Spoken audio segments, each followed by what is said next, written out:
Narcissist is a term often used because they're everywhere. Maybe it's your boss or your mother-in-law, wife, husband, or best friends. My name is Yori Scott, and as a therapist and relationship coach, I've counseled hundreds of survivors, people who've been verbally and emotionally abused. My mission is to help raise awareness, help you heal from past trauma, have great relationships, and step confidently into the next level of your life. Each week, one episode will air featuring therapeutic advice, live coaching, and tips showing you exactly how to improve your relationships. You deserve to feel empowered, secure, and loved. So, if you're dealing with a narcissist, or you want to learn how to spot and avoid the narcissistic trap, this podcast is for you. Hello, my amazing listeners. Welcome back to another episode of Freedom from the Narcissistic Trap. I am your host, Yori Scott, licensed professional counselor, relationship coach, and I help you break free from the grips of narcissistic relationship trauma or just toxic relationships in general. So, okay, guys, today we have an episode that is a workplace roller coaster. A fantastic writer wrote in asking for help about a tricky workplace situation. If you're new here, buckle up because we're about to dive into some real therapeutic advice for some real life change. I want to first give a huge shout out to my brave writer for reaching out. Your courage is absolutely inspiring, and I'm so excited to tackle this situation with you. And this is a hard one because it involves work. And narcissists love the attention. They love crowds. They love wearing a mask. So we're going to really help her out. But let's just jump right in with reading her letter. It says, I hope this message finds you well. I'm writing you today because I find myself in a challenging situation at work and I'm desperately in need of guidance. I recently discovered that my new colleague, Khalid, who has only been with the company for 2 months, exhibited troubling narcissistic tendencies. He has quickly expressed a desire to become the store manager, and while his ambition is great, the speed and intensity of his aspirations have raised red flags for me. In this short amount of time, I've observed that he is lying and manipulating situations to his advantage. What worries me the most is the potential danger he poses in our workplace. He wears a mask around some people, making it difficult for them to see through the facade. However, I notice the inconsistencies right away. I'm afraid to speak up to our boss about his behavior because I fear he might twist the situation against me. He's skilled at crafting convincing narratives, and I don't want to jeopardize my job. I don't want to become the target of his manipulation tactics. I'm not alone in sensing something's off. Some of my colleagues have also noticed the red flags. However, due to his ability to charm and manipulate, they don't fully grasp the potential danger he poses. I am reaching out to you for advice on how to navigate this delicate situation. I want to protect myself and my coworkers from his behavior without risking my own position. Are there strategies to expose his behavior without putting me in harm's way? So guys, immediately I knew I had to help her with this situation. I once worked at a prominent school, and my boss was actually a narcissist, and she took all the credit for everything that we did. She was very crafty at making us seem like we were the problems. And she used gaslighting and manipulation in order to get her needs met. So this story really hits home for me. It's not everyone who wants to do well in their career, who comes in hot and friendly and driven, is a narcissist. I do want to put that out there. But there are other things that kind of stick out as red flags. Almost his sense of entitlement. Who told him that he was qualified or ready for the promotion? Is he making it seem like he is better or more deserving than people who've been there? Is he craving constant validation and he feels that climbing the corporate ladder would quickly allow him to receive that validation and recognition that he's needing? Or is it all about power and control? Is a higher ranking position going to make him feel like he has authority and control over other people? Or is this just about public image? Does he just want to look good and feel superior and feel that he just is better than everyone around him? When you start looking at these things all together, it starts to paint a clearer picture of the narcissistic behavior.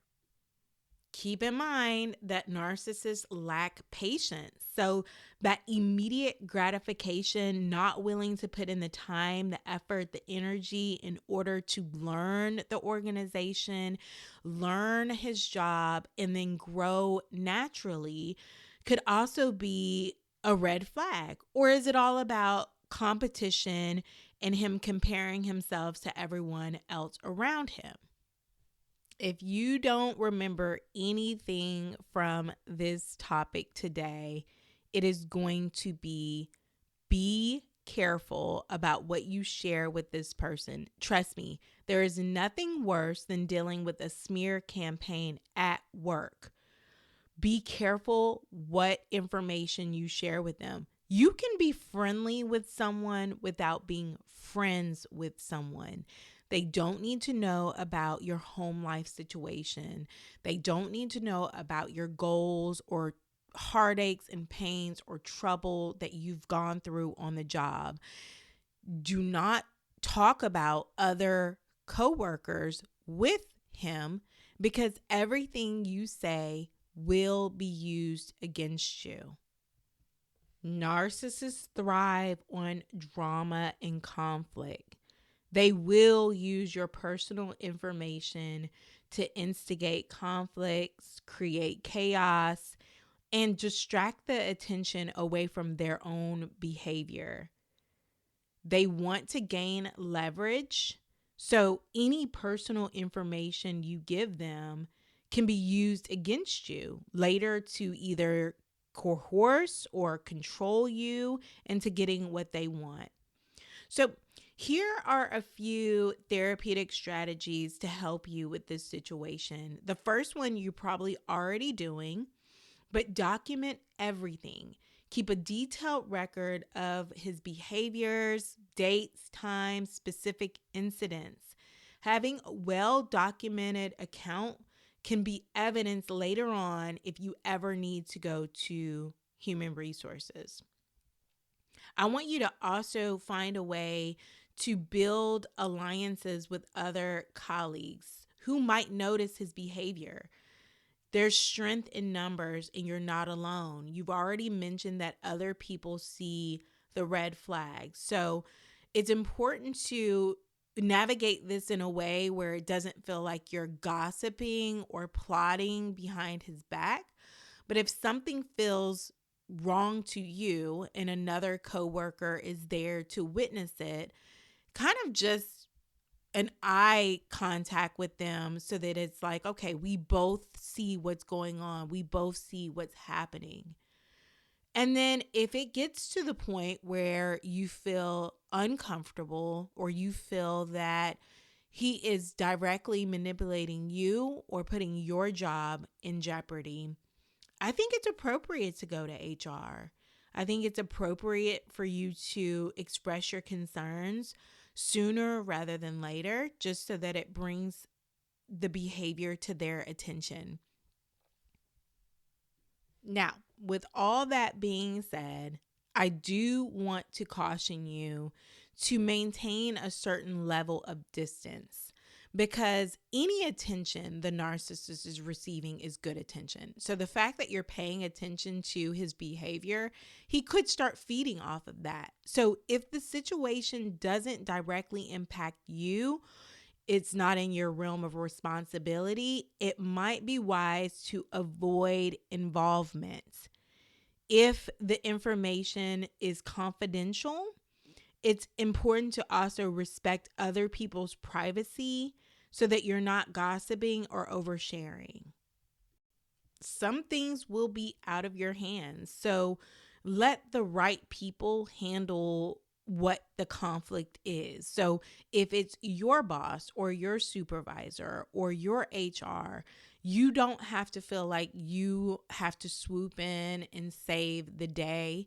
If there's someone else who deals with conflict or deals with human relations or deals with personal grievances, you might want to let them handle it as well, because getting involved with a narcissist is risky. I want to caution you. I've heard some horror stories where people have had to quit their jobs. It's not always the person who is right wins. So I do want to caution you that you could get into a sticky situation with this narcissist that could lead to you being uncomfortable or this being a hostile work environment for you. There are just going to be things that are beyond our control, and attempting to intervene sometimes can make matters worse. So you have to be very strategic. I also would say give this a little bit more time. Certain situations need more time to unfold. You might be kind of jumping to conclusions. You might be labeling him too quickly. So give this a little bit more time. Try to keep your distance and your boundaries. But more than anything, try to be neutral in the situations. If your emotions are running high, take a step back. Ask yourself, all right, is there someone he reminds me of in my life? Or if you've dealt with a narcissist before, make sure you're not projecting what you see onto him. Let the situation unfold a little longer.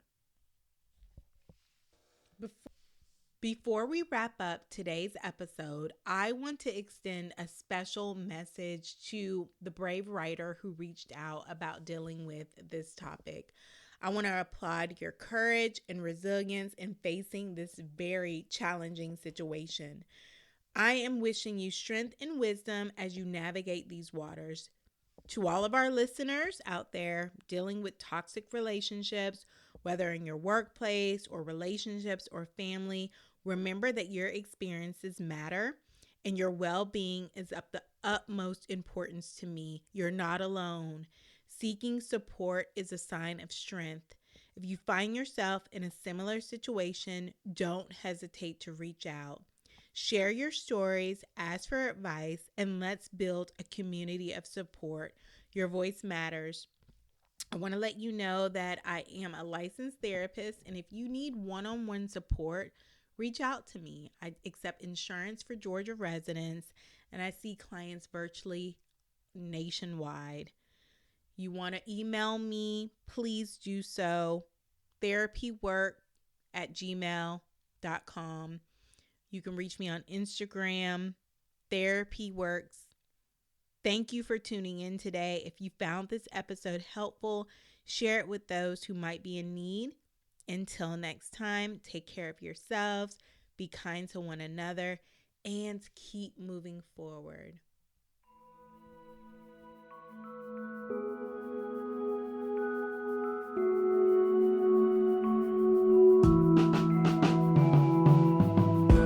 Thanks so much for tuning in. I really appreciate each and every one of you. Come follow me over on Instagram and join my free Survivor Facebook group. But most importantly, share this episode. Each and every person who learns about narcissism has an opportunity to avoid the trap. So until next time, I'm wishing you high self-worth and great relationships. Thanks for being a part of this community.